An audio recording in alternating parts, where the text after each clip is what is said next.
This is AI Buddy Landell, and you're about to listen to Booking the Territory, the unprofessional wrestling podcast. So stop working yourself into a shoot you numbnuts. This show is strictly for entertainment purposes only. Don't be a dumbass and get offended by anything on this show. And if you do get offended, that's a you problem.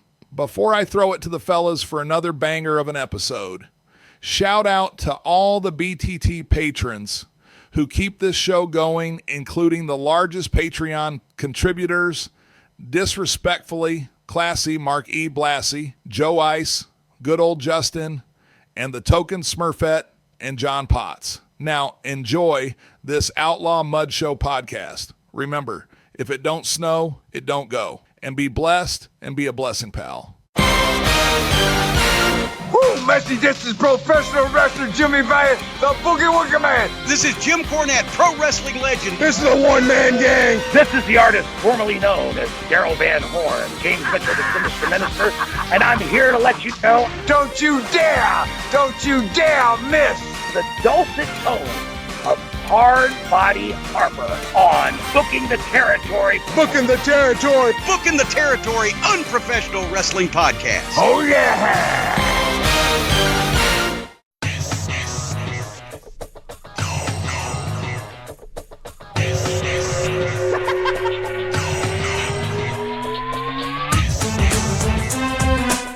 Welcome back, everyone, to this week's episode of Booking the Territory, the unprofessional wrestling podcast. For tonight, we are covering WCW Saturday Night on TBS from September the 24th of 1994.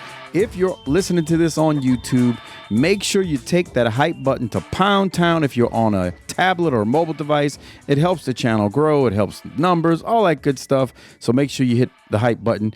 When the show drops, you got 7 days to hype it up, and you get 3 hypes per week, so please do so. Also, subscribe to the channel, hit the like button on the video, and type a comment or two what you liked or didn't like about the episode. It definitely helps the channel grow, so keep those comments coming. Matt Wilson, David Ford, and all the other great BTT stooges out there. We appreciate it, and I say that in a lovingly manner. Well, we are back from Wildkat BTT Xrated. My voice is still recovering. I'm here with Harper and Doc. Doc, you first. How are you? I'm doing great. I can't wait to hear about all the stories, the tales, the debauchery. Just hoping that y'all kept Half Pint away from the old ladies. Half Pint was not there this year. He didn't show up. No, I knew What? he was. No. I knew he wasn't coming. Could this pass his curfew? Yeah, we knew he wasn't going to be there. He had a prior engagement or something or another. Right, with the Golden Girls. Well, sure. That's I mean, right. that is a prior engagement. We got another book club. Pretty much. Yeah. All right, well, I can't wait to hear more about it. Let's flip over. Manager of Champions. Saw him, a picture of him from X-Rated wearing the kind of suit that I wish Ric Flair would wear these days to be more distinguished and show himself in a good light. Harper, how are we doing tonight? You're doing great, man. All right, that's good. It's good Kicked to see ass. everybody here. Yeah, Phil Allen was there, and I saw a picture of his stoned ass too, wearing that bullshit Eagles bullshit. Now, before we get to X-Rated, I just got to know something. Back here tonight for all the freeloaders. Welcome back. Harper, did you lose the gasket with Jim Duggan beating Stone Cold? How did that go down last week? it was great, man. You should have saw it. Oh, he watched it. Yeah, he watched it, Harper. Yeah. He did watch it. I got hot. Yeah. I mean, the right guy won. He watched it. He just didn't. He just wasn't on the review with us. Yeah. That makes me the biggest stooge of all. No, that makes you the smartest guy of all, planning that business trip around that. That's true. Yeah. Hey, here's another little secret. I got another one next week popped up. I ain't gonna be here. Must be nice. Yeah, must Not be really. nice. I like this show, and I like being on it, and I like talking about wrestling. So I don't know what y'all are talking about. What I don't like is flying halfway around the country sitting in a cattle call germ factory of an airplane. But that's I'm not here to talk about my problems. Sure. All right. So what happened? What happened at the X-Rated, guys? Well, everyone got drunk. That's the right answer. Where do we start? Where do we start? Mike, on a scale of 1 to 10, how drunk did you get? He was fucked up. Nah, it wasn't that bad. Come on. Yeah, he was all fucked up. Nah. Screaming. Doc's an asshole. Yeah, that sounds like him. Sounds like him, all right. Wasn't that bad. How many times did you get the feeling that Sasha was put out at your level of notoriety? Well, the night before, we was with my cousin Reggie and a bunch of the fellas from the old neighborhood, and she made a comment there as we were drinking at one of their houses. It was like, you ought to see this shit. She said this before, but she was like, they think him and Harper are celebrities, because you never been, Doc, so yeah. They can't. She hasn't seen it around you, but she's like, they really think they're she's not saying we think we're somebody as in the RVD pose. She's like, they really think they're somebody. So that comment was made the night before. The night of wasn't too bad because Sasha was mingling with the token Smurfette, Shawnee Potts, because they're literally the only two females of the group that are there. So because Tiffany and Tiffany's friend Alex came later, in which case there were two more women added to the group. But let me just shout out. Let's see. I'm looking at the picture Sparks took. So this isn't everybody. Hold on 1 second. So if you're the new listener of the week and you're like, what are these assholes talking about? Let's just say that for Wildkat Sports and Entertainment, each year down in New Orleans, host an event called X-Rated that we've taken over, basically. And we show our army, the listeners show up, and it's a night of fellowship and whatever else happens, I guess. I don't know. I don't know what y'all do when y'all get back to the hotel. So we had a lot of Marks and Stooges out for the night. Who was there? Oh, I mean, if you ask my wife that, she would say that. But for me, they're just good people. All right, so classy, we got good Christian athletes. Good Christian That's athletes. Right. We got Phil Allen in the house, Chuck Gunther, Ian, Keith, myself, of course, Harper, of course, Chris Sepeda, the ultimate troll with Phil Allen. We got Aaron Miller, Adam Price, Sean Sparks, John Potts, the Turk and Smurfette, Allen, Hayes, and I know I'm missing somebody, so forgive me because I know I'm missing a few, but I'm just doing this from one of these pictures as I'm scanning through them on Facebook. So we've had more before, but this certainly was a quality night of debauchery, drinking at Wildkat Xrated, and then the after party bar 504, where Harper, that chick behind the bar at bar 504 is tall as you know what. Oh yeah, she's fine. Okay. But I just wanted to point that out. So, but I wanted to mention all the folks who were there. It was great. I'm glad they came. Aaron Miller, we figured out. Phil Allen first said he looked like Kevin Von Erich, and then he was like, nah, he looked like Tony Hawk. Another thing Phil Allen said that night. I think with Half Pint not being there, Phil Allen is the shortest dude in the bunch. Phil's gonna get mad at me. Phil's gotta be about 5'6". That's about your size. No, I'm noticeably taller than Phil Allen. That's why I'm like, really? Yes. Go look at the pictures of us standing next to each other. But Phil said he's walking around and he's feeling it, bro. He's feeling good. He's relaxed, right? He's walking around and he's like, bruh, y'all some big motherfuckers, all of y'all. Everybody he walks past, because everybody's taller than him. It was great. Now, he would have Half Pint. I can tell you that right now. He would be taller than Half Pint. So there's that. But it was a fun night. I got a Phil Allen story I'll get to in a minute, but Doc's probably got questions. Who sang? Was D-Man there? Was D-Man there? No, he was hanging so- with Heidenreich somewhere else. That's fair. Who? Heidenreich did show up. He was there? Yeah. Okay, I didn't realize he came. Yeah, he was there in the very beginning. Oh, okay. And I guess he's just scooted out. Bro, he should have. I mean, I would say Luke probably would have let him put up a table and sell some gimmicks if he had them. Well, that leads me to my next question. Who started the singing for the champ? Started did to sing sing him happy birthday. Yeah, the happy birthday. No, he threw a 3-6 Mafia concert after the show at Southport Hall, where I have never seen that many white people dancing in the ring. If you're on Facebook, Sparks has video of it. This is not a joke. There was so many white girl wasted in that ring dancing. It was amazing. And I looked over at Harper and I said, I think Luke overshot the demographic tonight. What did I tell you, Harper? Something like that, right? Yeah. Because you should see these people dancing in the ring. It was so bad. It was What's wrong so with damn bad. Bunch of white girls wasted. Sounds like a good party to me. No, I'm not saying that. I'm saying the dancing was just, I was like, oh my God, they're freaking toasted. They don't know what they're doing. That's all right. White people are here to take rap over, pal. Sure. That's right. And apparently the Los Angeles Lakers. Oh God. Yeah. Well, we got Luka. Yeah, that's Yeah, true. that's Luka true. and all his white friends now.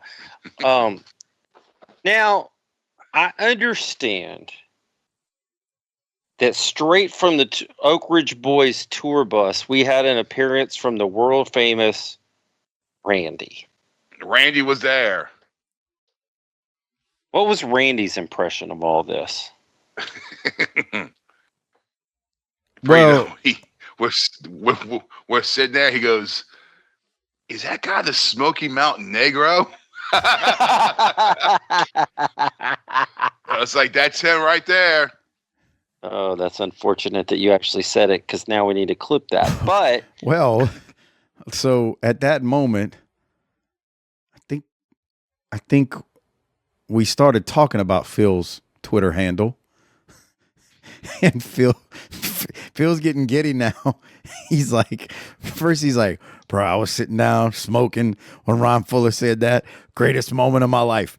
then he's like, Mike, don't you love that profile picture? The profile picture is the worst thing ever. But Phil Allen is like, don't you love it? Because I can't explain it, but go to his Twitter. That's all I'll say. okay.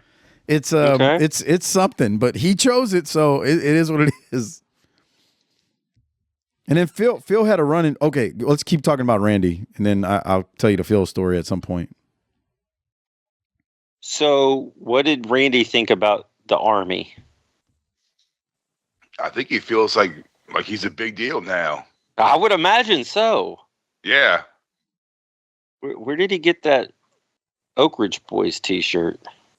I know he had a thing online or something where like he goes and finds like the old vintage T-shirts, like the old rock shirts and old wrestling shirts, and he sells them. I think he sells them online. So Everybody's got to hustle. Everybody's working. Everybody's working. So yeah. Okay. It's the Oak Ridge Boys T-shirt, if you could believe that shit. And he was taking pictures with strangers. Yeah. Nice. Dude, whatever however the hell it went. Has any group ever gotten more mileage out of one song? No. Ever? Jesus Christ. They've been No. running that thing for 50 years. Harper walks over, and he's got Randy. Randy doesn't look the same to me as his Facebook profile, so I haven't really seen Randy. I've heard more of Randy's voice than I've seen him, right? Harper goes, this is Randy. It didn't click in my mind at first. Randy who, motherfucker? So he goes, no, this is Randy. And Sparks is next to me. He goes, this is Randy? Holy shit. Sparks immediately like, let's take a picture, dude.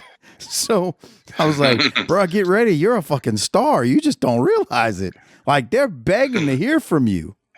So Sparks takes a picture with him, and then he posts a shirt on social media and all that stuff.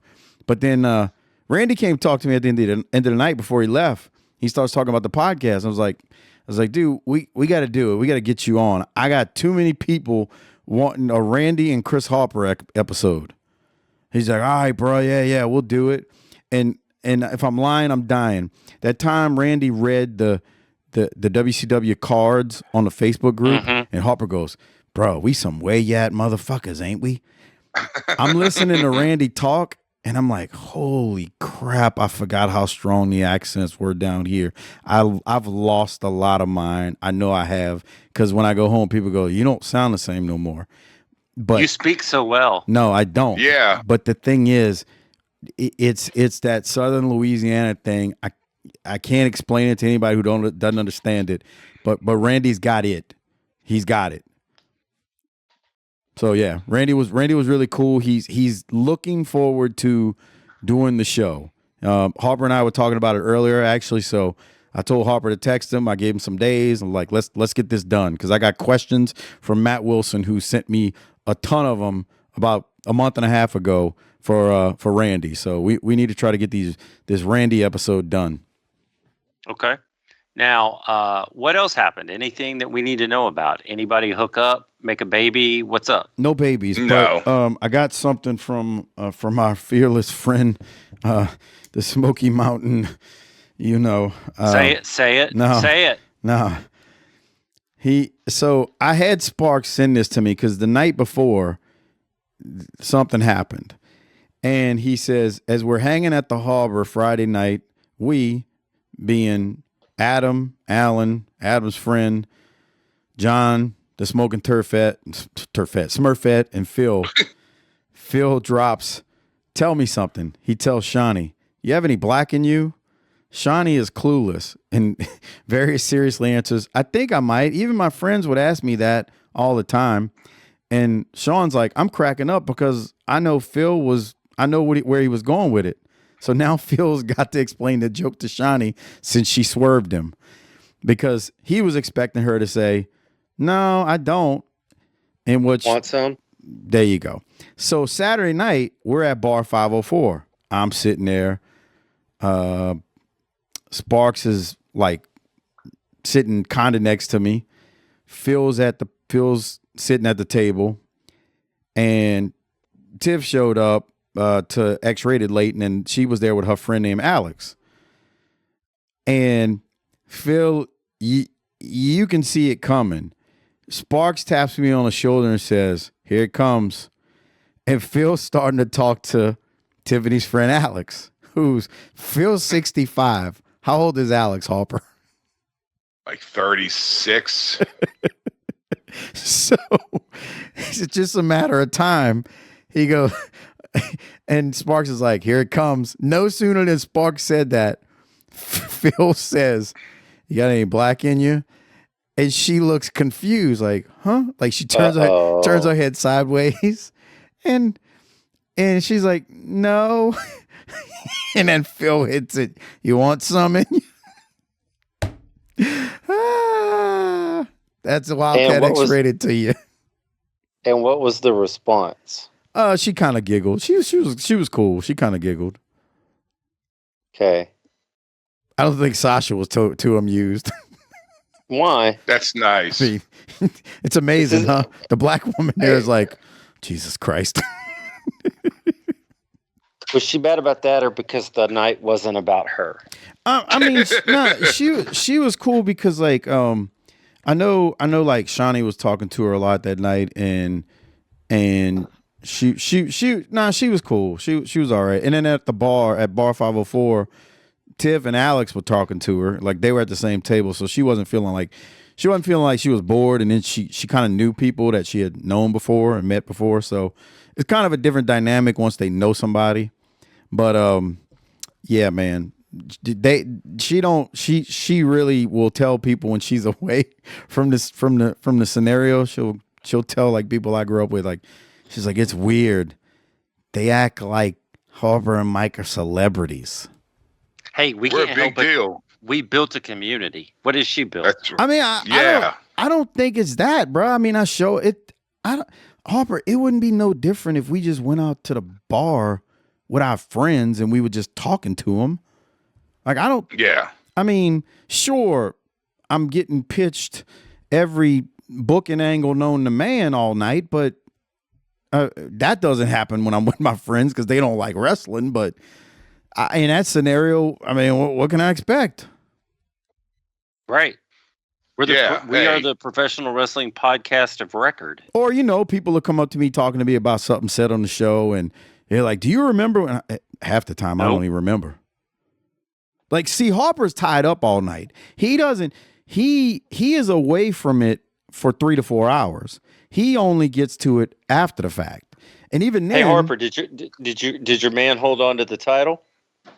Yeah. Oh my God, he destroyed this milk toast, poor white 18-year-old. So the pink neck advantage did not work, Bruh. or did Harper play it? He murdered this child. Well, I shouldn't say child because he was of age. Well, yeah, careful now, careful.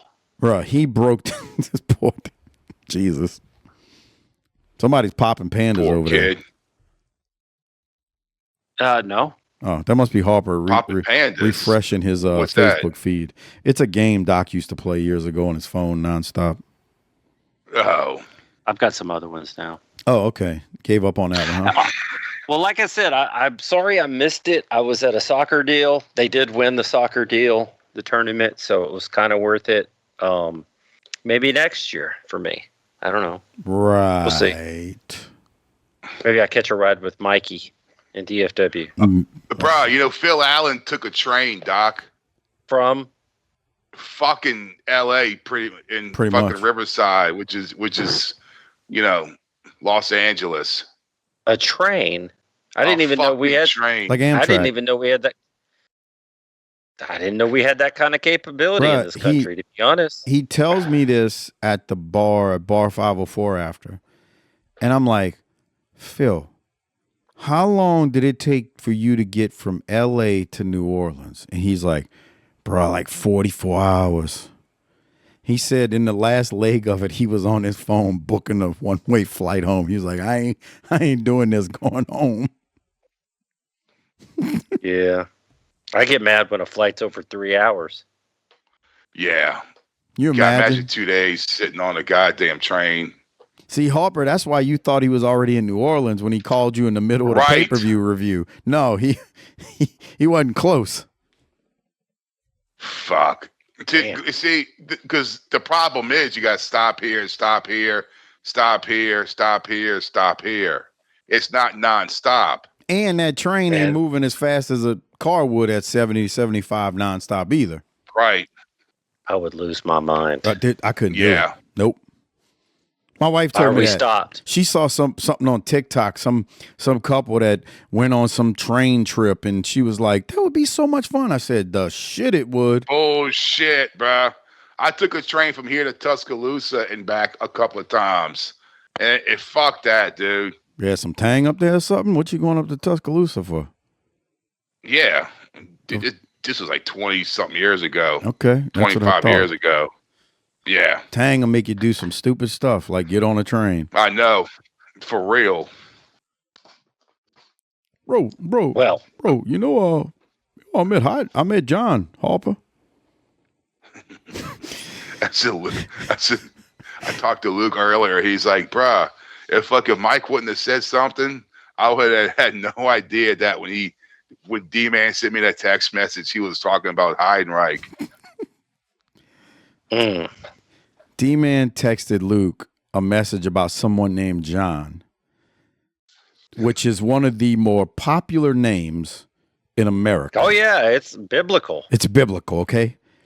Luke had no clue at bar who John was. He just kind of, thumbs up it, and that was it. At bar 504, I grabbed Harper. I was like,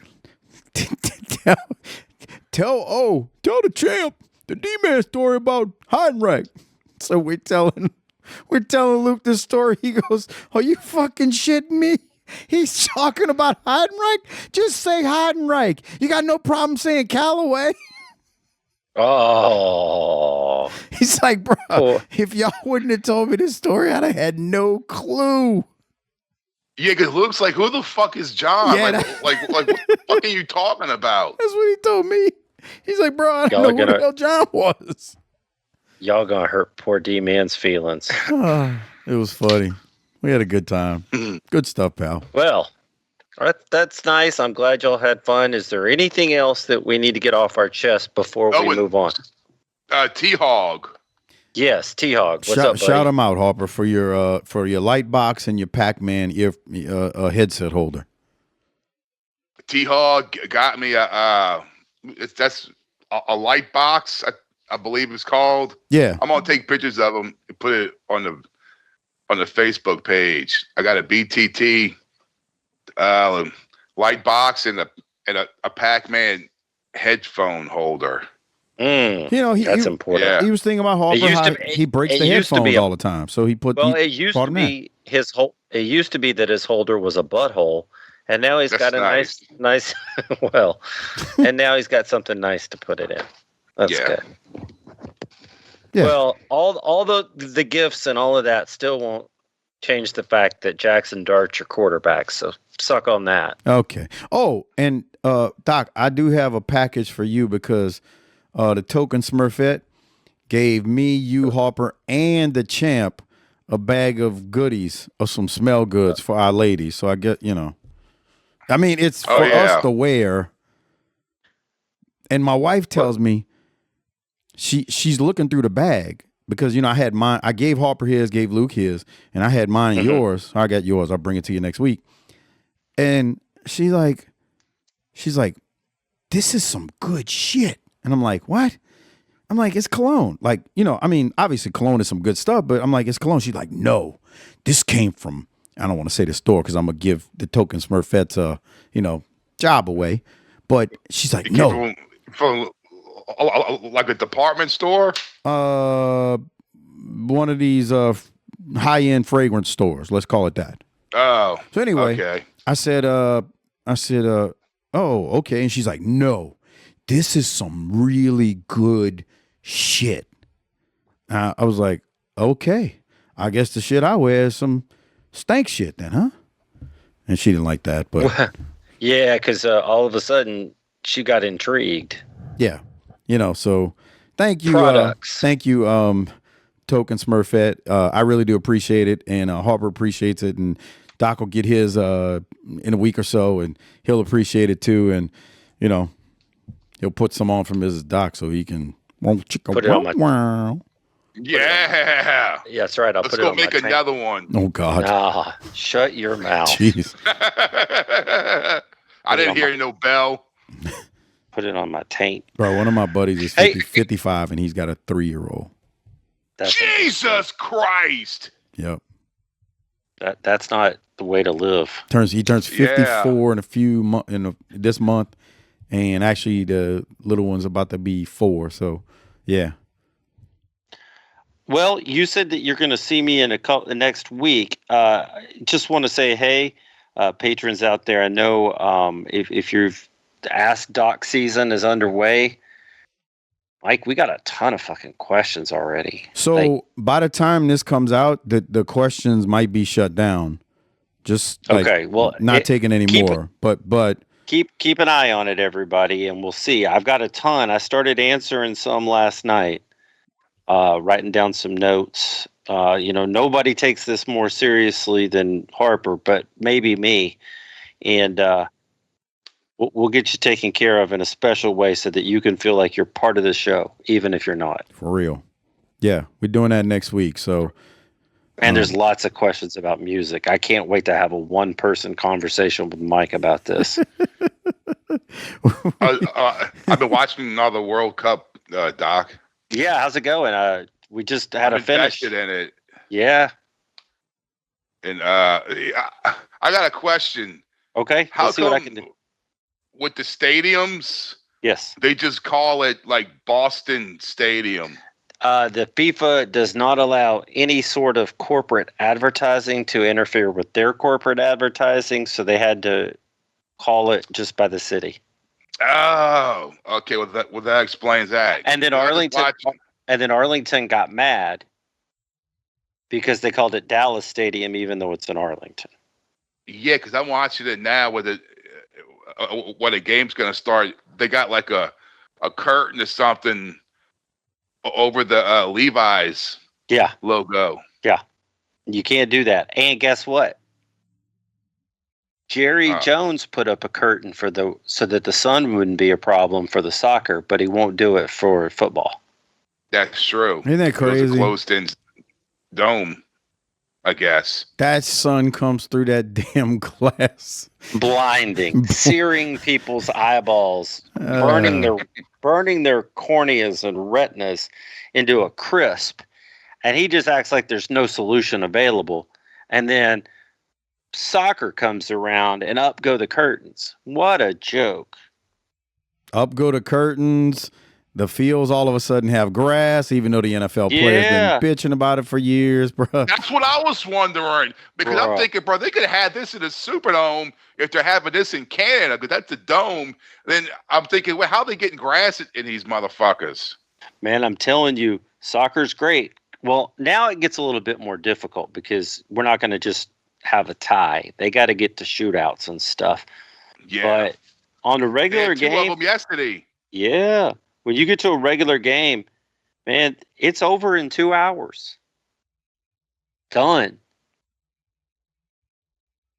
Ain't no second intermission, 15 minutes like that sissy hockey stuff. Okay. All right. Well, anything else, Doc, before we get into Saturday night? No, I think it's time to I guess, talk about this. So, yeah. But before I do that, quick shout out. Thank you for everybody who came to Wildkat and BTT Xrated, the listener meetup. A lot of fun. If you didn't make it, well, there's always next year. So be there for us. I figured out why there's less people. Okay. Everything's too expensive. It's too expensive to live. People can't afford this shit anymore. Man. It wasn't cheap to go down there. I'll tell you that much. Yeah. Everybody's getting ass raped on prices for everything. That's nice. How did you miss? That's right. How did you miss this? What? We have, before we get into the review, and now it's not coming up, of course. There it is. We had 2 5-star reviews on Apple. I haven't seen either one. All right. Well, let me read them then. First one comes from Cody Meek 88. It says, "Great, amazing" is the title. Ric Flair style greatness. Best show ever. I hate you all. I am just kidding. Love you all. Thanks for all the great times. There was no punctuation. That's why I read it like that. Nice. Fuck the punctuation. You don't need to get hammered and just run right through that stop sign. Thanks, Cody. Also from Steve Franklin, who is actually Chris Sepeda. He says, 5-star Kunk Screech. That's amazing. There you go. That's the title of it. 5-star Kunk Screech. It's Shriek. Chris Sepeda saved Mike's life. How? Oh, yeah. See, I wasn't going to say it because I wanted to work him into a shoot about it. And now you bring it up. Okay. So it probably wasn't that great anyway. No, so we're going down River Road, which is a 2-lane road, and we're leaving and on our way to Bar 504. So I'm in the front with Chris, who's driving, who had been drinking. Smart on me to do, right? Whoa. He said he was fine, but that's what they always say. He must have been all right because here's what happened. My broad, Harper's broad, and Harper's broad's friend are in the back seat. I don't think they had seatbelts on. At least that's what my wife led me to believe. So all 3 of them back there, no seatbelts. Me and Chris have seatbelts on. A car swerves into our lane, going like 30 to 40, coming around the corner. Chris, like, holy shit. He jumps out the lane. We're in the grass to avoid this dude. And I'm like, wow, that almost went really bad. So it was a good thing that it was Chris driving, because if it would have been Jaworski, his hands would have been elsewhere, providing himself some relief, and we'd all been dead with spider web goo all over the friggin' windshield.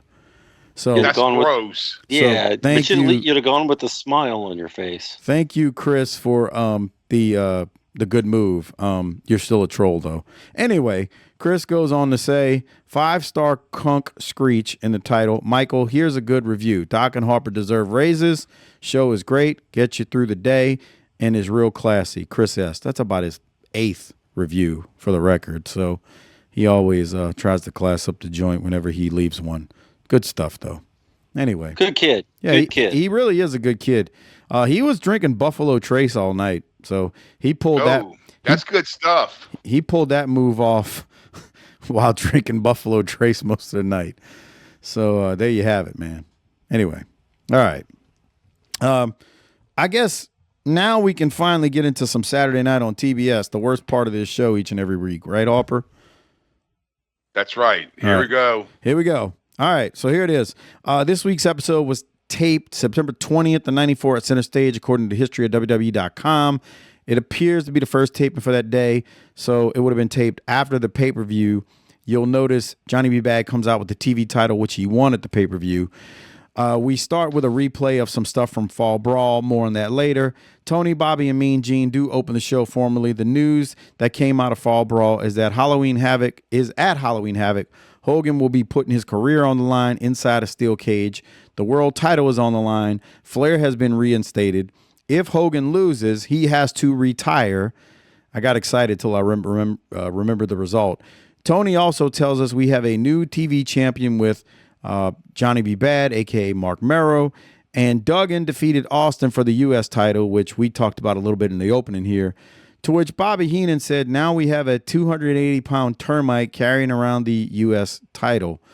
It was a long opening, but they kind of recapped a bunch of stuff from Fall Brawl. Doc, anything from that long opening that you want to say about Fall Brawl before we throw to Harper?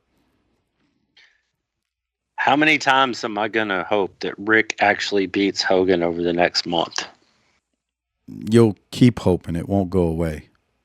Right. I know. At the pay-per-view, Harper and I and Crockett agreed that the Johnny B. Bad match was probably one of the better ones on the show, right, Harper? Right. That was a good match. Yeah, they put in some work, bro. And he won a TV title.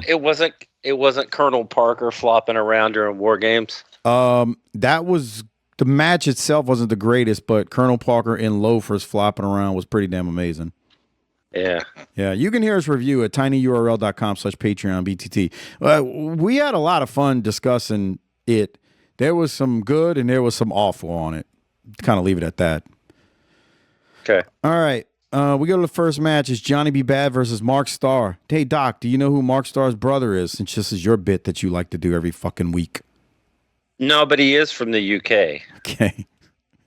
Well, Bad does a new finisher, which is basically the Frankensteiner off the top rope, and they're calling it a bad day. But what else you got from this, Doc? It's about 3 minutes long.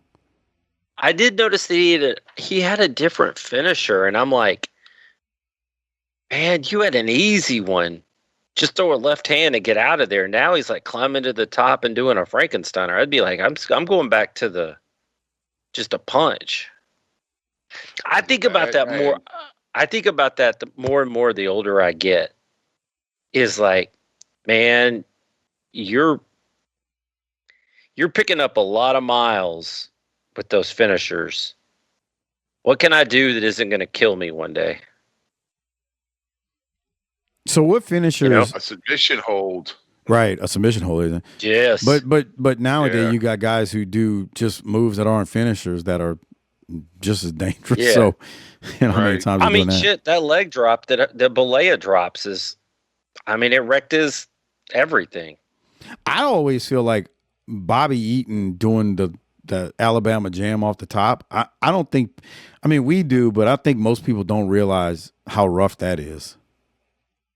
I mean, Rick had it right. He's over there doing a damn figure four. I mean, that Alabama Jam, you're coming off the top rope and you're basically landing on your hip or your ass. Yes. It does not feel good. Like, it hurts like a son of a bitch.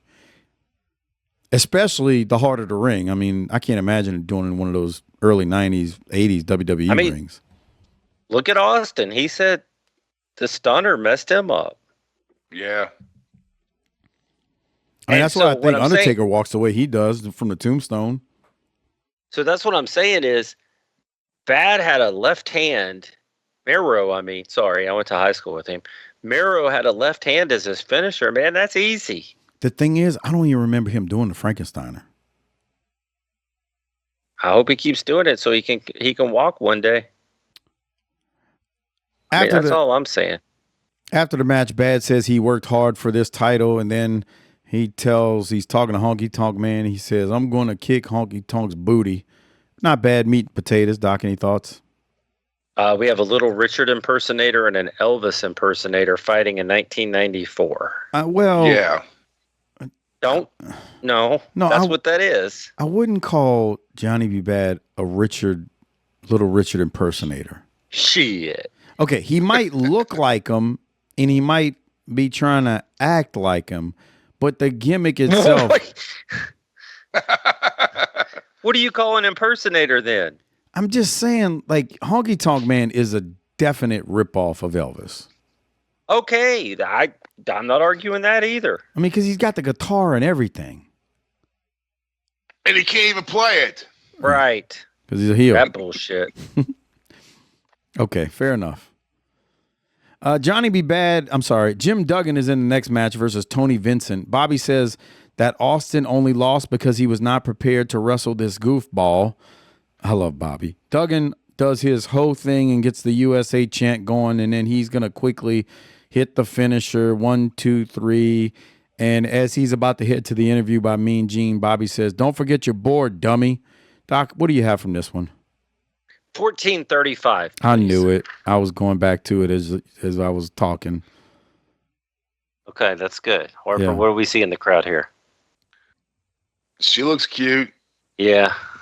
That guy looks like the typical dipshit.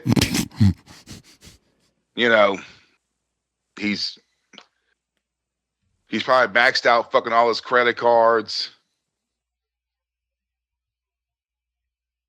She probably likes Trickster. At this point? Nah, fuck. Know what she likes, dude? Fucking Mr. Big. Oh, okay. Just to be the next to be with you. All right. Yeah. Just to be the next to be with you. That's right. Come on, Mike. At Extreme. Oh, that's a good one. More than words, buddy. More than words. I know that song. I know that song for some strange reason. More than what? Because you're white. Because it's slow. I don't know why I know that song. I probably heard it in one of them stupid Metairie bars back in the day. Whoa. Actually, I didn't go to Metairie too much. I don't know. Wait, hold on. No, by this point, I was in Thibodeau, so that's probably why. But the one that's behind her. What? What about? No, that thing. Oh. He goes. Yeah. What does that mean? I mean, look at her. But you need to describe it for those who can't see it. She is a very fat white woman. Oh. I'm going to get back to it. Hold on. Very fat white woman. She looked like you just explained half of America. Whoa. That's nice. Whoa.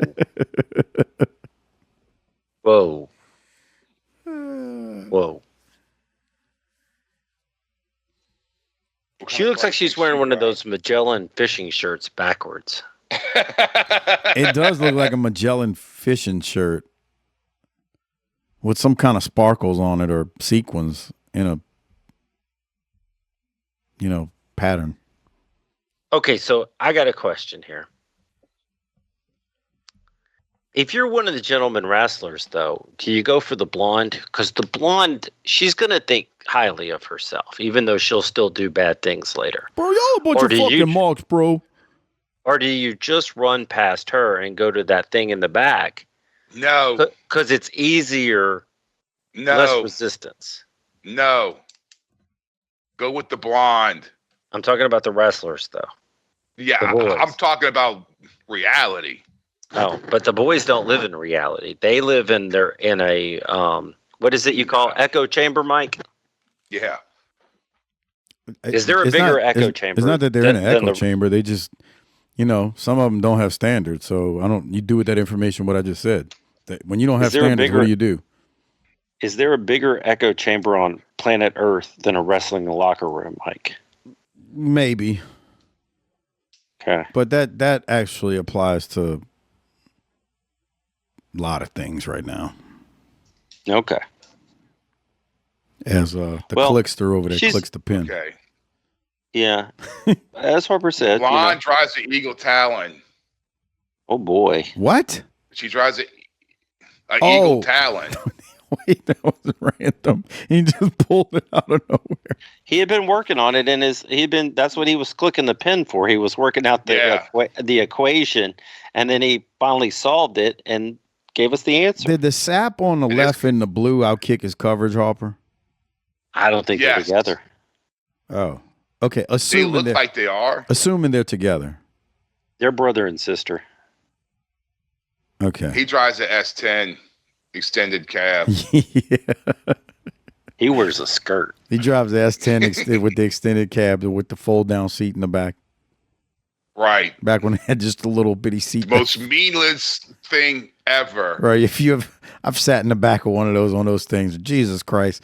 Man, I don't know. How? The more I probably was like 16 years old, 17, but now I think about it and like, God, that was a death trap sitting right there. Yeah, because just think about it. If the person gets into a fucking wreck, your head is going sideways into the fucking back window. Yeah. You're dead. And those stupid fold down seats like you go into the movies. Right. It's like a sliver of a seat too. Yeah. I mean, you basically it's like those seats you have like on a fishing boat. Right. You're not getting a full cheek on it. Oh, yeah. I'm sorry. You're not getting two full cheeks. You might get one cheek, but you're lucky if you're just a small person. And it had the nerve to put a fucking seatbelt back there for those fucking seats. It was a seatbelt. That's what's hilarious. Safety first. Yeah. My God. Good stuff. All right. On to the match, Doc. I already gave the results. What you got? It's just lazy. Yeah. Like we're chanting USA and, against noted foreign terrorist Tony Vincent. Exactly. I've been saying that for weeks now. And he might be worse than Balea here. And the reason is he was so bad. Well, I keep saying it. He was so badass in Mid-South that this is just so lazy. And he's capable of so much more. He's stealing money. 10 years after that, though. So what? The problem is not what you're saying. The problem is we know the association with Hogan, and that along with what they just did with Austin, that makes it insufferable. Mm-hmm. Because it'd be one thing if you brought him in here to do the ho in the USA and get the crowd going. Okay, we can live with that. No, you brought him in here to beat one of your blue chippers. Not only beat him, squash him, crush him with a backdrop. I mean, you squashed him. Like you've invested time into Austin, and this is what you did to him. And it's stupid. All right, I'm not playing all of Duggan's promo, but I'm gonna play. Good, because it probably sounds like the rest of them. Oh shit! Hold on. I don't think I even shared the audio. 1 second. I'm gonna stop sharing and then reshare. Hold on. Oh. Okay. Technical difficulties with the video version of your patron feed. All right. Listen to what he says. Just listen to what he says. He may mention the name of a JV Goon Squad participant. Here it is. Because I am the man to beat him. Now. We can talk about Lord Steven Regal. Exactly. What's going on, Hacksaw? Well, I don't know. He runs around here with that little half pint, waving that flag. I can understand someone being proud of their country because, by God, I'm proud of the United States. He mentioned half pint. Hey, and you're short, and your audio is back. So No. just so you know that. Are you serious? For that audio. Well, we could hear it, but it could like glitching. Like if you put the sound of Harper clicking a pen on a rhythm, it was like that. Yeah, see, there it is. Let's try it again. Hold on. Tell me if it's still doing it. I mean, Gene, and you know what happened this morning? You know what I can do. I'm not going to. Thoughts? He talked about half pint. Okay. Which is probably how they measured him growing up, as they put a 2x4 up there and they marked on it when he was growing, and then they still had some left over when he was done. That's foul, That's bro. nice. Come on. What? He could be Half Pint's dad. That's dirty, The board? No, Hacksaw. Oh, no, I doubt that. Half pint would have came out taller. Yeah. There's no way. Or something. Yeah. And I made a joke about half pint getting bounced on his dad's knee, and he informed me that his dad was dead. See?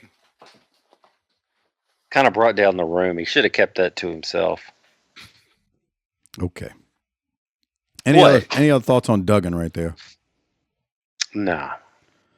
All right. Well, we keep going, and now it's time for the Halloween Havoc Control Center with Mean Gene. Halloween Havoc is going to be October 23rd at Joe Louis Arena. Gene reiterates what we've heard at Fall Brawl. Hogan will battle Flair at Havoc in a steel cage. Right now, Hogan's career is on the line. The special guest ref is none other than Mr. T, because, you know, I got to bring in my Stooges, brother. Anyway. And, you know, much more along with that.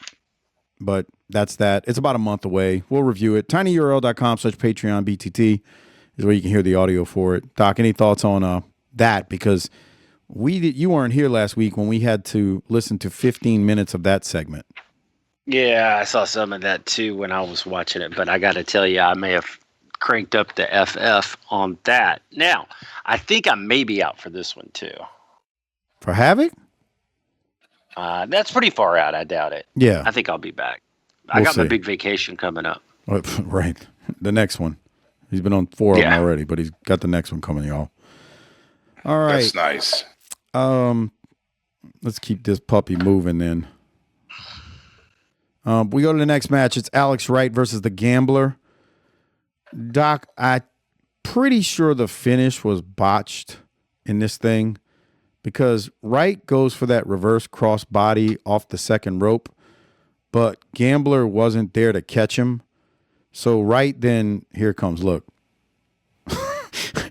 Wright takes a bump, Gambler goes to pin Wright, and then Wright kicks out, and then Gambler slams Wright, and then does a small package, 1, 2, 3. But what's a nice audible? It really is. I liked it. Good for them. It doesn't have to be perfect, man. I'm not saying it does, but Harper, do you think this was a botch? Let's see. Watch.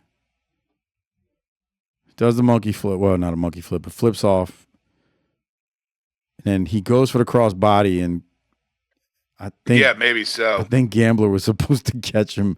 That was supposed to be the pin, and then Gambler goes for the slam, but then he small package of 1, 2, 3. I thought it was a great audible. That's why I brought it up. No other reason. Yeah, it was, because how many enhancement guys could have called an audible? Because we know fucking Alex Wright's not no seasoned veteran. So did you say seasons? Seasoned. Oh, seasoned. Okay, yeah. You see, that was the Gambler calling that. See what he was doing, you Harper? Trying to mess with you? Yeah. I was just checking to make sure I heard you know what you're correct. doing, being an asshole as usual. No, I don't want to get Harper all worked up and mad at me. Right. Doc, this next segment, I know it made you real happy with Kevin Sullivan and Dave Sullivan, didn't it? Why is he still talking to Cactus? I don't know. Let's go to it, and we'll talk about it on the other side. Here it is. More action coming up here on TBS on Saturday night. Joining me at this time, the winner of the big match last Sunday in Roanoke, Virginia. You're not going to be leaving World Championship Wrestling. Kevin Sullivan and a very happy brother, Dave Sullivan, Evan. Oh, I'm so happy. You know, I got 2 good reasons why I'm happy. One, my brother beat Cactus last week. and he's going to be with me still. And number 2, Hulk Hogan is doing better, and he's going to beat Ric Flair in the cage because his knee's doing a lot better. Wait a minute. What's your obsession with Hogan? I'm your brother. I was in the most severe match of my career, and that was against Cactus Jack. I'm still standing, and he's gone. What is this obsession?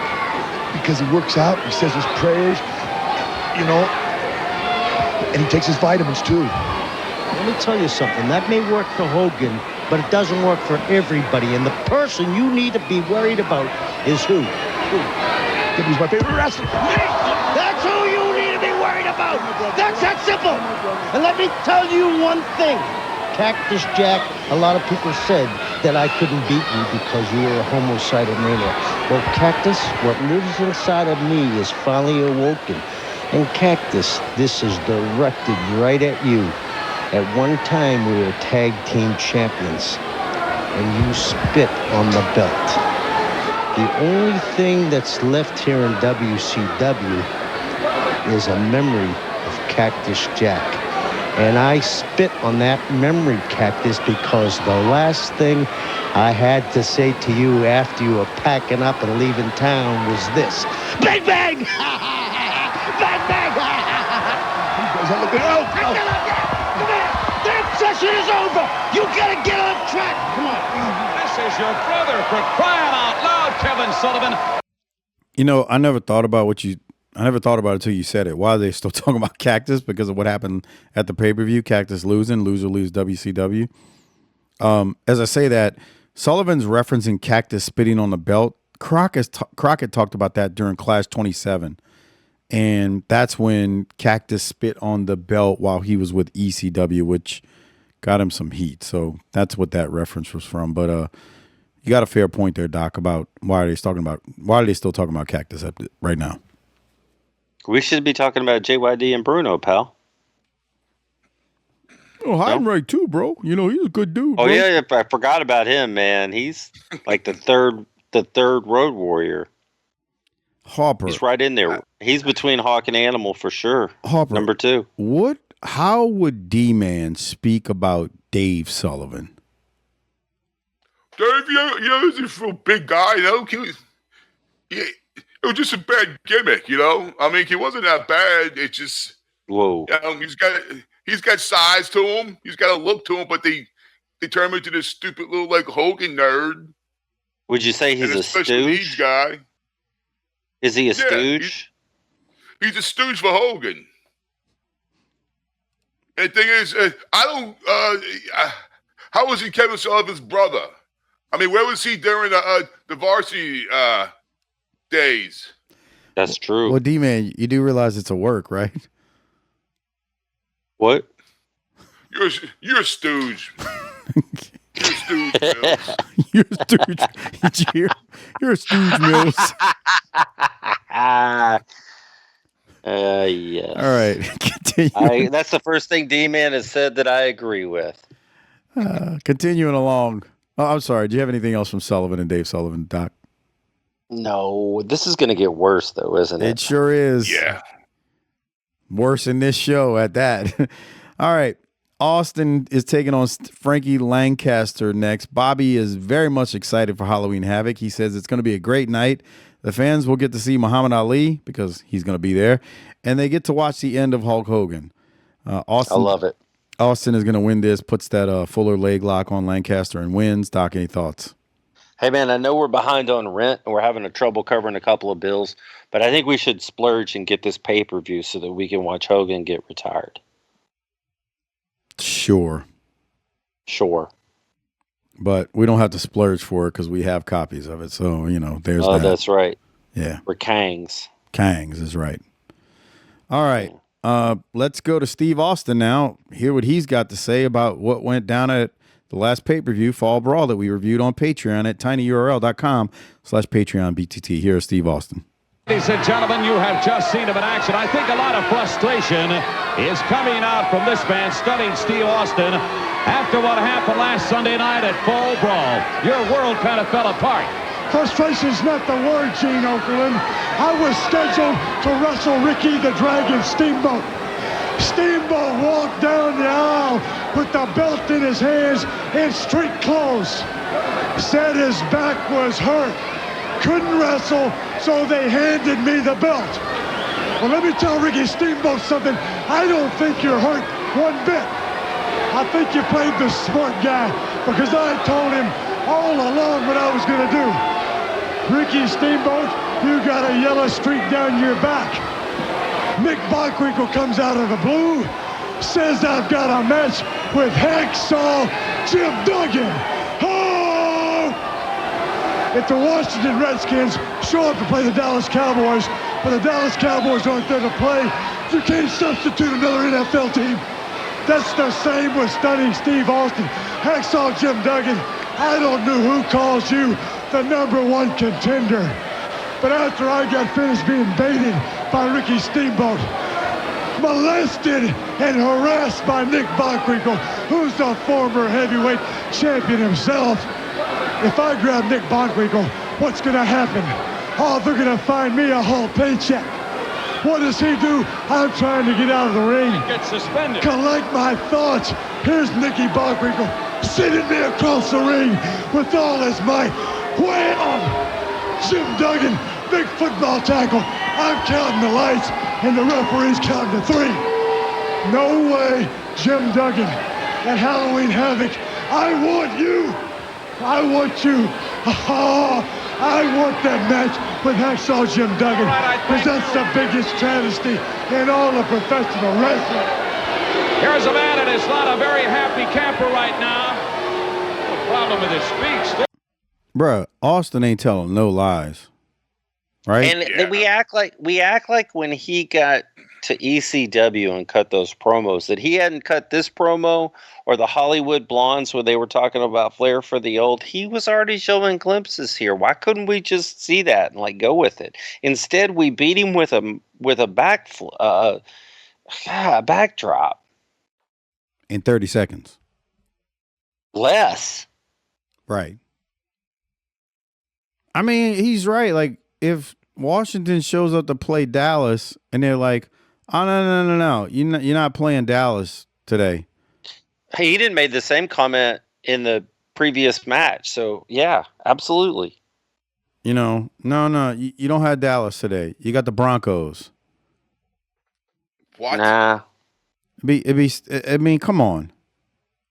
Bruh, okay. We're going to talk about this, too, in a second. That's right. like as good as 3 dick dances. Let me again, let me ask Harper, any thoughts on Austin before we talk about what's in the ring right now? I mean, no lies. Bruh, I'm going to let it play in a second. We can go to the next match. I'm right there with Austin. Austin's telling no lies. It is ridiculous. He sounds like the babyface here because he is the babyface because how stupid it was for what they did with him against Duggan. We talked about it at length at the pay-per-view, so we'll move on. We come back from commercial. First thing, Mean Gene mentions the name Mark Madden on WCW. I think that might have been one of the first mentions to my memory, but maybe I would not. think so. I think so. He says call the hotline because he says something about speaking out against Mark Madden. So there's that. And then we go to Stars and Stripes versus Fred Avery and Chick Donovan. Now, the match, whatever. Look at Chick Donovan. Harper. Grandpa's at the beach, man. Look Harper, at that. I need you to describe Chick Donovan. You know what I could picture him doing, Mike? What's that? He's in a convertible Mustang driving along the coast and like in a Biloxi going to Casino Magic. What's he bumping at ridiculous volume? George Thorogood? Yeah. And his wife probably has like 10 layers of fucking makeup on her face. Ugh. And she's got the big hair. Okay, he's wearing, just so you know, it looks like he's got his hair back and maybe in a ponytail there. Right. How would you just, the glasses? They're almost like I guess like the Macho Man glasses. Yeah. Kind of. Oakley's on steroids. Yeah, but they look like the ones you could buy like at a truck stop. Right. And then he's got some interesting breeches and some arm gear here. What is that pattern? Fucking know what that pattern is, bro? What's that? That's the floor to a fucking limousine. Oh no! I was gonna say it looks like the floor at an arcade or something. Right. That's what I'm talking about. Yeah, with all the crazy design that you see, like in neon. Yeah. Mm-hmm. Hey, look, there's Crusher Khrushchev. We should get rid of him. Yeah, they throw him out. You know why they did that, Mike? Did what? Why the floors in like Chuck E. Cheese and arcades and shit fucking look like that. You're gonna tell me, so I'm listening. So like, if some kid pukes on the floor, you don't see the stains. That's right. You keep rolling. Right. So you clean it up, and it's easy to. Yeah, that makes sense. Yeah, because it's just a blend of shit. So Right. you can't see the stains. I mean, look at it. It really does look like what you said, either in a limo or on a Chuck E. Cheese floor or showbiz. Like, remember what were those shorts that your mama used to get you when you were a kid? What the fuck did they call them? Me and Randy used to wear them. There it is, of course, Yeah. Randy. What were those shorts? They're like the crazy colors like that. They had like a guy surfing or like a palm trees on it. Ocean Pacific? What were those? Was it Ocean Pacific shorts? Gazooks or something? There were those shorts. Bro, Matt Wilson is listening right now, screaming at his damn phone, because I guarantee you he knows it. Or somebody out there. Okay, here's what we're going to do. If you're listening on YouTube, because that's where a lot of people comment these days, post the shorts that Harper's talking about. The name of them. It won't let you post a picture. Y'all know what I'm talking about, dude.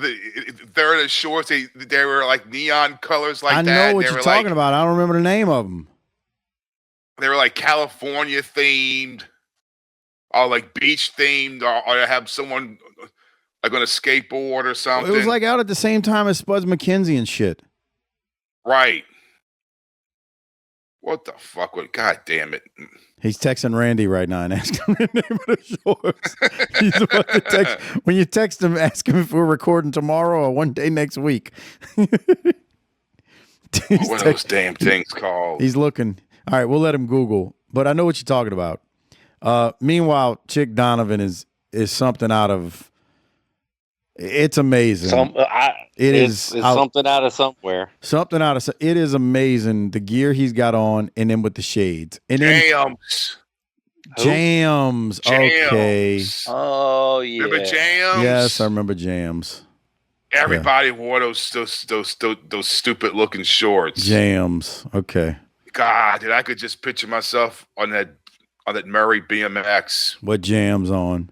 Wearing those shorts, yep, and wearing like an old, fucking LSU T-shirt or something. But for thinking, like, I remember back then, you used to always wear shirts that, like, you would get free from somewhere. They had like Coca-Cola or some bullshit on it, and now they sell that shit.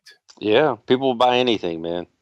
Yeah, America, capitalism. Where you been, Harper? Yeah. Why are we giving this shit away when we could sell it? Right. Right. Look at Chick. I had to come back to this shot. Look at him. And look at him. He's like, I look good. I guarantee you the thought balloon would be, I look good. He's got tan. He's so tanned, and he's got just the colors. He's got that tan. He's got that tan where he turns purple. And then I could just picture him in a Fat City pool hall, just fucking making people look stupid as a pool shark. Okay, that made sense. They're not going to get the Fat City reference, but yeah, good stuff. Hey, if I come down to X-Rated next year, can we take a field trip over to Shishi's? No, I will not. I'm not going in there. I'm definitely not bringing you in there. Yeah, why? I'm Catholic, bruh. I don't go.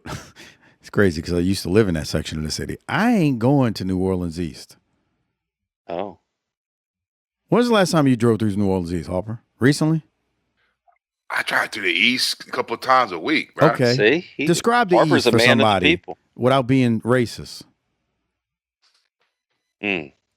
The East is sad because when I was a kid, Young kid. That was probably like in the early 80s. That was the last like gasp of air of it being this, a decent area. And it's sad because you see nice houses out there, nice middle class, upper middle class homes, but it's like there is no businesses out there. Nothing. There's no restaurants. Nothing. It's desolate. Nothing. It's like you got a Walmart and a Home Depot, and that's it, bro. There is zero restaurants out there. Restaurants were a lot of times only locally owned, even at the height of New Orleans East. But at its peak, New Orleans East had a hell of a bowling alley with Rainbow Lanes, bro. That bowling alley was awesome when it opened. They used to have a Toys R Us out there. They had a Circuit City. Yep. There was some nice upper that middle mall. The plaza. It was a at a time upper middle class neighborhoods, really nice. And then, dude, when it got to the early 90s, it started falling off bad. Yeah, dude. And it was bad and it was quick too. Oh, it nosedived because I lived there from 99 to 2002, and it was bad, bruh. It was a bad area, and Katrina only made it worse because then you only had, you'd have 4 houses, and every 4 houses, one person came back and rebuilt. So you got vacant lots there. It's I couldn't live. Most of that's all back though. Right. I know. Yeah. Houses. But yeah, I hear you, bro. I hear you. And they tried putting the Six Flags there. Right. That didn't work. Well, Katrina stopped that. That didn't work. Right. That was a way to try to get people to go to the east. That didn't help. Yeah. Yeah. I think that mall was the first mall in this whole area. I think it was. It was a hell of a mall. You used to have a ice rink in and everything. Yeah. I just asked if we could go to Shishi's, guys. That's it. Great. Well, I'm telling you, I'm not. There's no way in hell. We were talking about Shishi's Friday night, Harper, because my wife, that was the first she ever heard about Shishi's. And we started talking about it, and we were like, man, because one of my, partners, family members, they used to do stings out of Shishi's and Onyx because the girls were soliciting, what. Ass. And then I told the story about it's no longer called Okinawa Spa because we looked it up, about the Asian spa next to Shishi's. And I told the story. My wife heard it for the first time. I was like, yeah, this is what happened. And they were laughing. They were like, yeah, we've arrested a few people, and we've arrested a few owners of that place over the years.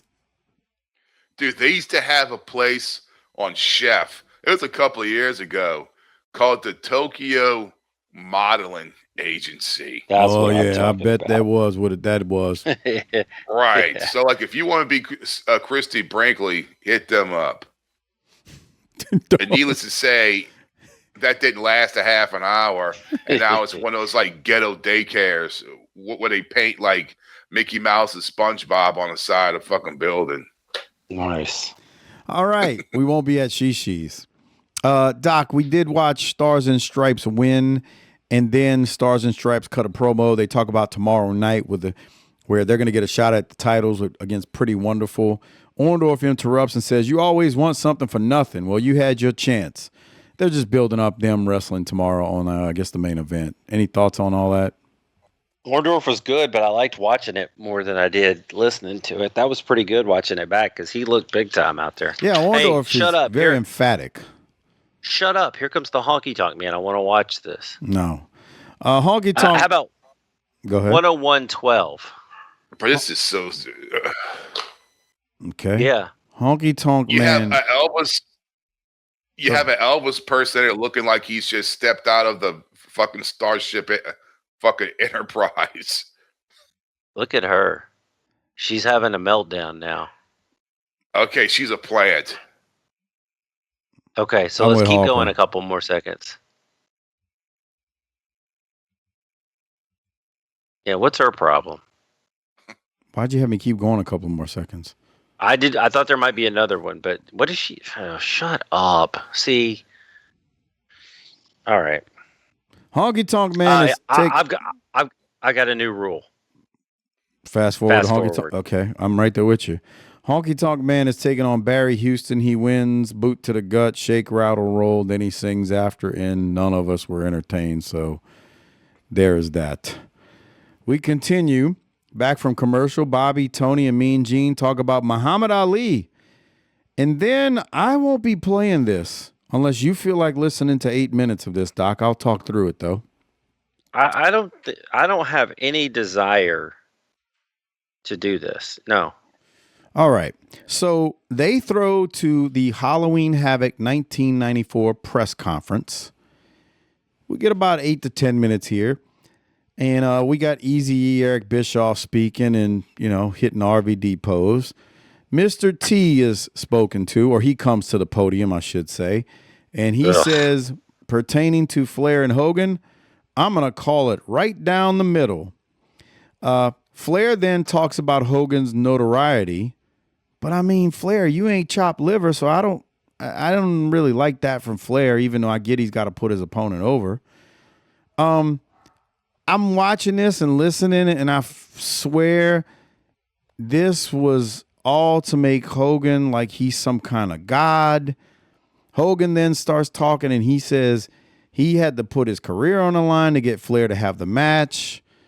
And then Flair at one point says, I'm going to be partying Detroit after I beat you. And what got me about this is they spent 15 minutes during the pay-per-view of Balea. And now we get another 8 to 10 minutes of this press conference, more Balea, and everybody blowing them. Doc, what did you think about this? I'm trying not to. Okay. Well, she got a Beverly Hills 90210 shirt. I thought that's Sure, what it why was not? at first, but it's not. It says 60 blah blah blah, and I think it says Illinois at the bottom. Oh, it must be Chicago. Yeah, because it's 6. Look that up, Harper. I think it says 60045. I think that's what it says. Yeah, let's go to our press conference and do a little copyright infringement. I don't know. I'm so tired of Hulk Hogan right now on this show. He really does kill a lot of the vibe. Bruh, it's one thing to have Hogan. It's another to constantly just have it just shoved down your throat. And then You're used to that. Shut up. A mouth is a mouth, bro. But then it's Hogan ain't even send me over the edge. The thing that sends me over the edge is the honky tonk stuff and the Duggan and Austin stuff. I agree. That is more triggering than Hogan putting himself in the spotlight. It's just Yes, it's bad. What are we doing? And we're eating up an enormous amount of time to do it. I get we got 2 hours to fill, but damn. It's like when the Jets got fucking Aaron Rodgers. That's what this feels like. They're getting someone that's past their prime and was once a big deal, but now they're not. Yeah. But nobody's told them. Right. Yeah. That's about right. Get him. Yeah, bro. I'm just Fuck this. It's Fast forward, Mike. But then Hogan's got to talk forever, man. It's like, what? That's Come why on. God gave you a fast forward button. Use it. Yeah. God did, or an engineer rock did? and roll to you. Gave rock and roll to you. All right. Gave rock and roll to everyone. So that was Hogan. They set up, it got set up during the pay-per-view, but they talk more about it here, and we got Mr. T as the ref and yada, yada, yada, and whatever. From there, we go to Sensuous Sherry and Ric Flair. And let's listen to a Flair promo since he gets, I guess he gets airtime, but here it is. Sweetheart, like they're all set for Halloween Havoc. Ric Flair, what is the meaning of this? How long can you get it? Honey, the real world champion will be with you in about, roughly 40 minutes, honey. Ric Flair, this is a bogus. Is he talking to the woman in the front row? 100%. Okay. 100%. It just hit me after talking about this a few times. All right. Let's continue. Flair is, by the way, wearing a replica of the big goal, and Mean Gene is poking fun, basically about to make fun of the belt. Here it is. Belt, I don't understand how you've got the guts to walk around on the street and walk around here wearing that belt around your waist. Like I told you in Las Vegas, this is the belt that the real world champion wears. This is the belt that signifies that Ric Flair is the man that is in charge of the entire wrestling world. Woo! Well, if that's the case, what is Hulk Hogan doing at World Championship Wrestling? Right now, you know what he's doing?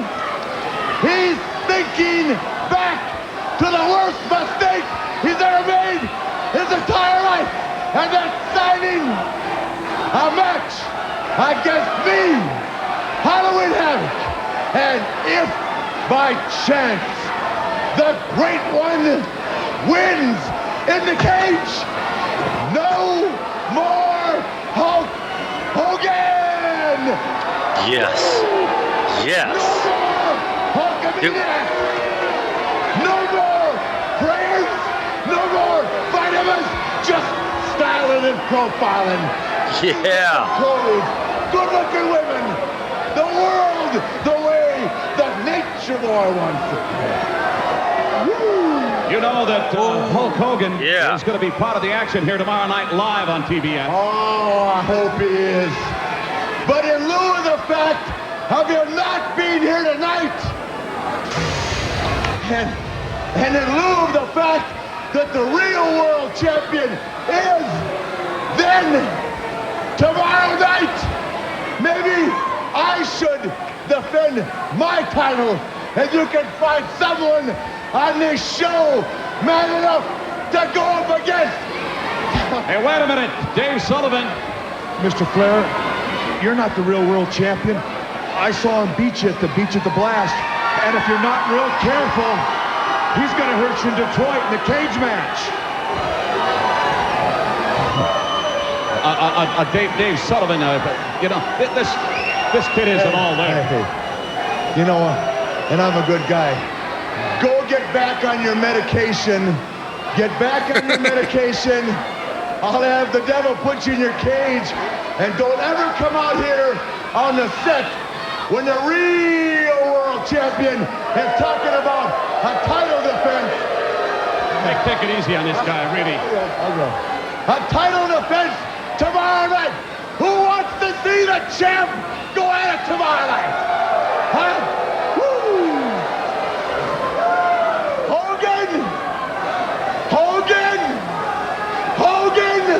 Wherever you are, brother, learn to love it. What the Dave? Mania's gonna live forever because he's got all them little kids that say their prayers and take their vitamins and they work real hard in the gym and stuff. All the little kids. Hey, he likes holsters. He likes Hulk Hogan. Don't embarrass me again. I'm looking for an opponent for tomorrow night. I don't suppose a big strapping youth like yourself would want to wrestle the real world champion, would you? I'll give it a try. Yeah. Come on, Ric Flair. Come on. What? You want to wrestle the real world champion tomorrow night? Yeah, I'd like to give it a try. Kevin Sullivan. First of all, this is the real world champion. I don't know what you got with Hogan. But Havoc, hey, that's not the real belt. That's not the real belt, Havoc. That is the real world champion, and you're not going to get the Sullivan family in trouble. I can't. That's not it. That's not it. You got 30 minutes to walk out here and tell me you're sorry for stepping on the toes of the real world champion. All right. In the meantime, in the back lane, and away! All right. Thank you, Sen. Flair starts off really good, and he stayed good, but then they ruin it by running out Dave. You can't overcome bad creative. Bro. And Flair tells, that was funny when he said, "Go get your medication." Go Yeah, take. he'll get the devil to put him back in his cage. Why is Dave then still interrupting? I don't know.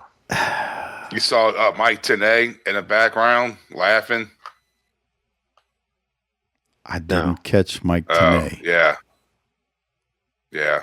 Huh. Okay. Whatever. Wrestling. Stupid. Let me ask Harper, what did you think about all this? I don't know, man. Flair must be thinking, what the fuck is going on here? Yeah. Can you imagine what kind of lies Bischoff is telling him at this point to keep him happy while he sells the company to Hogan? Sure. I mean, no, I really mean Sure. that. Watch Mean Gene looking at Sherry's ass as she walks out. Oh, Hey, let me what's get up, a girl? little whiff of that. Let me take a little nibble on that. He definitely was looking for a little nibble. Oh, I don't need to eat the whole thing, just a little nibble. That promo started off good. Flair tells the lady in the crowd, the real world champ will be with you in 40 minutes. He's talking us into the building. I mean, we don't really like, Hogan, but it is a big match with him and Hogan, so it's that, Sure. But I don't then- dispute that. Then Dave interrupts, and I'm like, what the hell? Okay. Yeah. All right, so we continue. Tony Schiavone throws to highlights of Ming attacking the Nasty Boys after Fall Brawl, and he is beating the dog piss out of Knobs. He puts the nerve hole on Knobs, so boy, nothing was settled, I guess, at War Games based on what we're seeing here as Ming just attacks Knobs and the rest of the stud stable attacks Sag. So, Doc, any thoughts on this? Because we did not see this last week. This happened after Fall Brawl. No, we're going to keep running this back until we don't have to. Harper, So, whatever. Harper, you all right over there? Got a fucking fly in here. Oh, shit. I was worried. I was like, what the hell's going on? All right. That's not a good It's been thing. fucked with me the whole time. Oh, God. It knows. Hold on. All right. I got one of those fucking electric fly swatters. So do I. Like it's like a tennis racket. Yep. I'm about to go get that bitch right now. Go get it Those and things are fry fun. that little bastard. Fucking wait for him. Yep. Those things are fun. All right, go ahead. We Yeah. got it. Go step away and get one and fry You him. just we got 9 minutes until U.S. men's kickoff, sir. So let's get going. All right. Arn Anderson defeats Joey Maggs. Doc, any thoughts? Nothing. Arn ate him up. It was quick. Yep. All right. From there, we're going to go to the stud stable cutting a promo because they're one of the good promos this week. Here it is. Even more action side for Halloween Havoc on October the 23rd. Arn Anderson, one-on-one, you and the natural Dustin Rhodes. That's coming out of the War Games of the Match Beyond. Gene Okerlund, during his unsuccessful attempt of coming out of puberty and attempting to become a man, Dustin Rhodes has left his father injured again in its wake. They got the Nasty Boys stretched out in a hospital bed somewhere right now, twitching like there wasn't enough air in the incubator when they were children. All because Dustin Rhodes tried to be a man. How much blood are you going to have on your hands before you walk away, Dustin Rhodes? Understand one thing. This thing ends at Halloween Havoc, one way or the other, period. All right, I got to tell you something. Last Sunday in Roanoke, Colonel Parker, you got a stuffing knocked out. just hush there. I'm having a difficult time here because of the punishment my Linux took there. I'm talking about, here's these two boys, nasty boys, dropping down on me while Road has got my legs all tangled up out there. I'm going to guarantee you something. They'll learn their lesson now. You don't see them out here. It's because their faces look too bad to show to the public. I'm going to guarantee you, I pay these men here a lot of money. When we get to Halloween Havoc, I'm going to get my money's worth. Thank you very much, man. All right, there's going to be Terry Funk and Bunkhouse Buck. Buck, you can tell you're coming a mile away. Yeah, I like it that way. Let me tell you something. You know what I've heard? The nasty boys this, the nasty boys that. That the nasty boys have done this and the nasty boys have done that. You ain't done nothing but run your mouth. And I'm going to hear that you boys are rambling boys and that you gambling boys. Well, you going to be gambling, all right, when we get to Detroit at the Havoc. You going to be putting your career on the line, boys, with WCW. And one thing's for sure, when I get through pounding your head, you will be rambling around Detroit and seeing the stars all night. Well, nasty boys, you bridges is going to be smoking in Detroit, boys. All right, something smells like fuel oil around here. Hey, don't start on me. Colonel, man, get this. Stay tuned. We're going to be back with more Saturday Night after this. All right. Arm was good. He's delivering the goods. Talking about Havoc coming up. Colonel says, I'm having trouble talking because they tried to take out my larynx. It's a fine choice of words there. I thought Arn's choice of words with the incubator was funny too, but whatever. Not complaining about that either, yeah.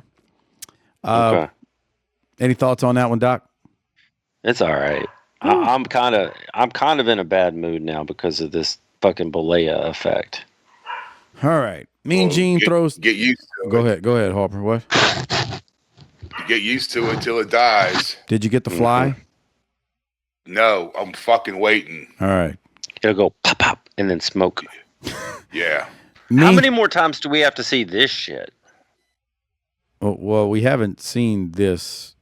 This was a replay from Havoc, but sure. Why are we watching replays? I'm ready to get to the next thing. Mean Gene throws the highlights of the masked man attacking Sting from Fall Brawl during the Vader versus Sting portion of the triangle match, which wasn't a triangle match, but we talked about that on the pay-per-view at tinyurl.com/PatreonBTT, which then leads us to the main event for this week's show, which is Vader versus Guardian Angel. Lots of hoopla before we finally get into it with about 15 minutes left in the show, but the match was pretty damn short. Doc, what do you have from this one? Jesus What's Christ.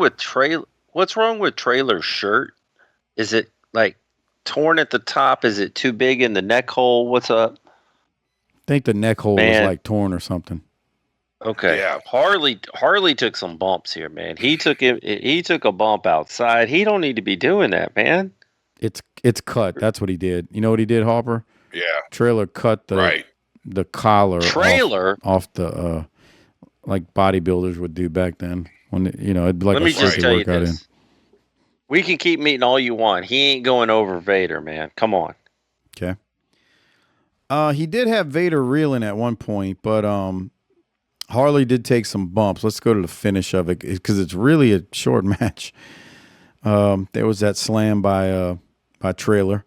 Big Bubba has Vader reeling. He hits Vader with a Bubba slam. Harley comes off the top rope and Bubba moves so Race lands on Vader. Then Bubba throws Harley out of the ring. Harley takes some great bumps that you were talking about, especially for the stage of his life that he's in. But Vader recovered. I mean, you watch Harley take this over the top. I mean, look at him jumping and selling his ass off. But watch this. It's coming up next. I'm like, dude, okay. What do you? Here it comes. This is when he whips him into the corner. Here it comes. Look at this. That's incredible.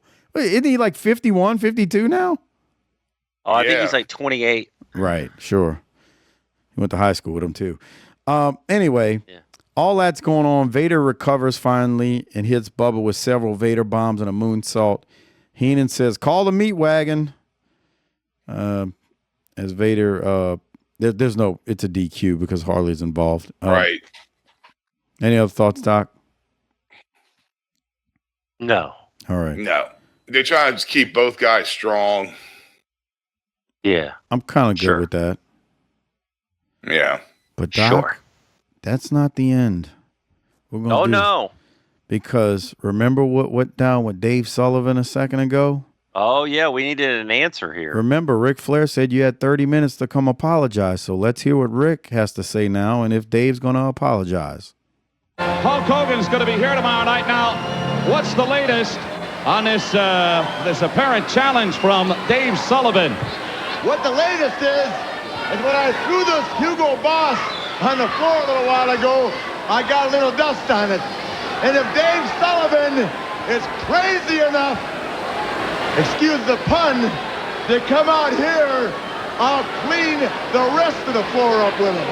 Because, Gino, you know it, Hogan knows it, and the wrestling world knows it. I am the real world heavyweight champion. And tomorrow night. All right, whoa. Wait a minute, Nature Boy. Hold on, Nature Boy. Dave Sullivan. I'm going to wrestle. You're not going to wrestle him. I'm going to scratch your eyes out right now, you fool. Stay out of it. No! You are a real, live, genuine Forrest Gump. You are our Forrest Gump, pal. And if you make the mistake of showing up here tomorrow night, buddy, I don't care what's wrong with you, it'll become a lot worse. Understand? I know this. With all these little Hulkamaniacs out there, I believe I can win tomorrow night. How about that? You fell neither. Stay out of here. Tomorrow night, brother. You got it. Kevin. Wait a second. I told you, don't come out here and belittle the real world champion. You are on your own, and you're going to get hurt real bad tomorrow night. Kevin. It's too late. Tomorrow night, my friend, you got a date with the Nature Boy. The real world champion. That's going to be live here on TBS. Dave Sullivan meeting the Nature Boy, Ric Flair. Hulk Hogan will be here. Pretty wonderful. Doc, what are we doing? Nothing. Why? Making fun of special people. That's exactly what we're doing. Okay, fair enough. How's that funny? I liked Eugene though. Oh, even the dogs hate it. Yeah, dogs hate it. They ain't wrong. No, they ain't wrong. They're even dumb animals have got it figured out. Yeah, even Susie figured it out. All right. Well, that's how they go off air. On that note, it's time to rate it. Hand out the Toot Toot Award. Before we do so, don't forget to become a patron at tinyurl.com/PatreonBTT. We got Halloween Havoc coming up in a month. The only way you can listen to it is by going to tinyurl.com/PatreonBTT. And last week, the Fall Brawl pay-per-view is there at tinyurl.com/PatreonBTT, along with the JV Goon Squad shows and so much more. Doc, let's rate it. You first. Boy, I'm going to go ahead and pass that over to Harper. How do I rate this? Yes. Fuck. A C-. Ooh. All right. Doc, you. I'm going to say C. I'm going to give it a C also, which then leaves the Rolex, the Toot Toot. Doc, thoughts? Man, I'd like to give it to Arn. I'd like to give it to Austin, but I think Rick deserves it for having to try to carry that horse shit across some kind of goal line. So you're giving Rick a sympathy true, Rolex. Yeah, he gets a sympathy Rolex. All Okay. Harper, who are you giving yours to? I guess to Rick. I'm going to give it to Austin. But I do see your point about Rick carrying whatever the piss this is across the goal line in this episode. So there's that. Jesus Christ. Well, that just about wraps it up. Appreciate y'all listening. Make sure you repost the show when you see it posted on X, Blue Sky, Facebook. Hit share. Don't forget to take the hype button to Pound Town on YouTube. Also, don't forget to like and subscribe on YouTube. Make sure you comment as well. Be like Space Bay and Matt Wilson and all the other great kunks and kunkettes on YouTube. It's greatly appreciated. Doc, any thoughts before you throw it to Harper and hit the tagline so we can get out of here? Harper, hit the tagline so we can get out of here. Book it, bitch.